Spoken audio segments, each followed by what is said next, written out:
Ketika Apolos masih di Korintus, Paulus sudah menjelajah daerah-daerah pedalaman dan tiba di Efesus. Di situ didapatinya beberapa orang murid. Katanya kepada mereka, "Sudahkah kamu menerima Roh Kudus ketika kamu menjadi percaya?" Akan tetapi mereka menjawab dia, "Belum, bahkan kami belum pernah mendengar bahwa ada Roh Kudus."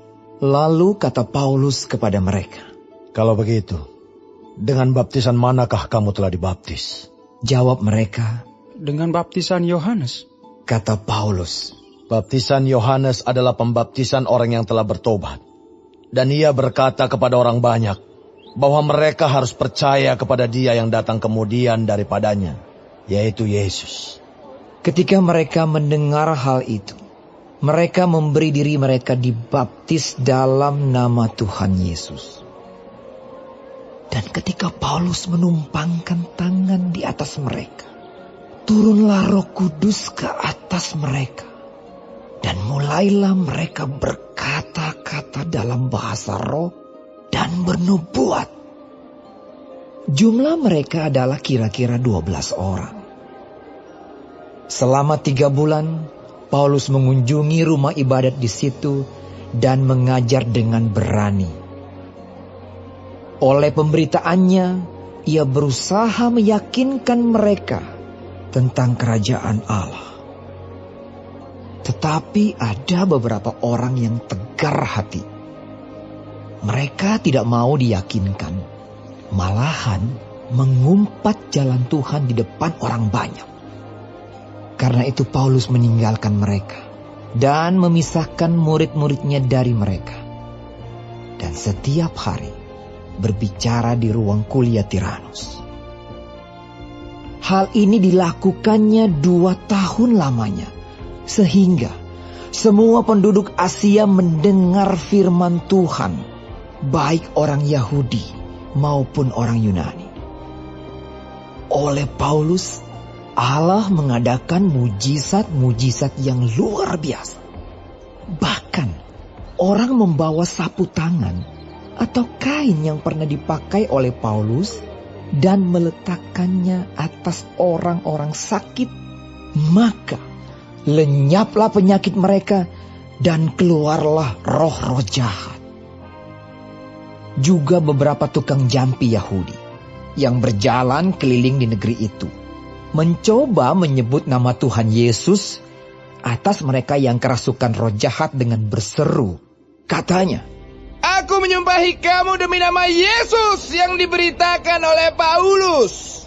Mereka yang melakukan hal itu ialah 7 orang anak dari seorang imam kepala Yahudi yang bernama Skewa. Tetapi roh jahat itu menjawab, "Yesus aku kenal, dan Paulus aku ketahui. Tetapi kamu, siapakah kamu?" Dan orang yang dirasuk roh jahat itu menerpa mereka dan menggagahi mereka semua dan mengalahkannya. Sehingga mereka lari dari rumah orang itu dengan telanjang dan luka-luka. Hal itu diketahui oleh seluruh penduduk Efesus, baik orang Yahudi maupun orang Yunani. Maka ketakutanlah mereka semua, dan makin masyhurlah nama Tuhan Yesus. Banyak di antara mereka yang telah menjadi percaya datang dan mengaku di muka umum bahwa mereka pernah turut melakukan perbuatan-perbuatan seperti itu. Banyak juga di antara mereka yang pernah melakukan sihir, mengumpulkan kitab-kitabnya, lalu membakarnya di depan mata semua orang. Nilai kitab-kitab itu ditaksir 50.000 uang perak. Dengan jalan ini, makin tersiarlah firman Tuhan dan makin berkuasa. Kemudian daripada semuanya itu Paulus bermaksud pergi ke Yerusalem melalui Makedonia dan Akaya.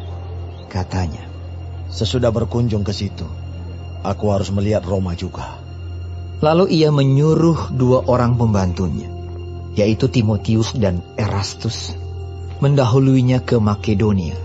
Tetapi ia sendiri tinggal beberapa lama lagi di Asia. Kira-kira pada waktu itu timbul huru-hara besar mengenai jalan Tuhan. Sebab ada seorang bernama Demetrius, seorang tukang perak, yang membuat kuil-kuilan Dewi Artemis dari perak. Usahanya itu mendatangkan penghasilan yang tidak sedikit bagi tukang-tukangnya. Ia mengumpulkan mereka bersama-sama dengan pekerja-pekerja lain dalam perusahaan itu dan berkata, Saudara-saudara, kamu tahu bahwa kemakmuran kita adalah hasil perusahaan ini.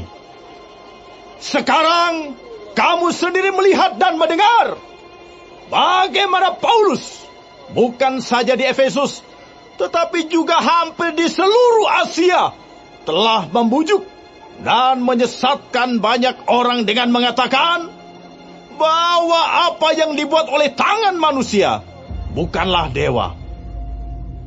Dengan jalan demikian, bukan saja perusahaan kita berada dalam bahaya untuk dihina orang, tetapi juga kuil Artemis, Dewi besar itu, berada dalam bahaya akan kehilangan artinya. Dan Artemis sendiri, Artemis yang disembah oleh seluruh Asia dan seluruh dunia yang beradab, akan kehilangan kebesarannya. Mendengar itu, meluaplah amarah mereka. Lalu mereka berteriak-teriak. Katanya, Bersalah Artemis, Dewi orang Efesus! seluruh kota menjadi kacau dan mereka ramai-ramai membanjiri gedung kesenian serta menyeret Gaius dan Aristarkus, keduanya orang Makedonia dan teman seperjalanan Paulus. Paulus mau pergi ke tengah-tengah rakyat itu, tetapi murid-muridnya tidak mengizinkannya. Bahkan beberapa pembesar yang berasal dari Asia yang bersahabat dengan Paulus mengirim peringatan kepadanya supaya ia jangan masuk ke gedung kesenian itu. Sementara itu orang yang berkumpul di dalam gedung itu berteriak-teriak. Yang seorang mengatakan ini dan yang lain mengatakan itu. Sebab kumpulan itu kacau balau dan kebanyakan dari mereka tidak tahu untuk apa mereka berkumpul. Lalu seorang bernama Alexander didorong ke depan oleh orang-orang Yahudi. Ia mendapat keterangan dari orang banyak tentang apa yang terjadi. Segera ia memberi isyarat dengan tangannya dan mau memberi penjelasan sebagai pembelaan di depan rakyat itu.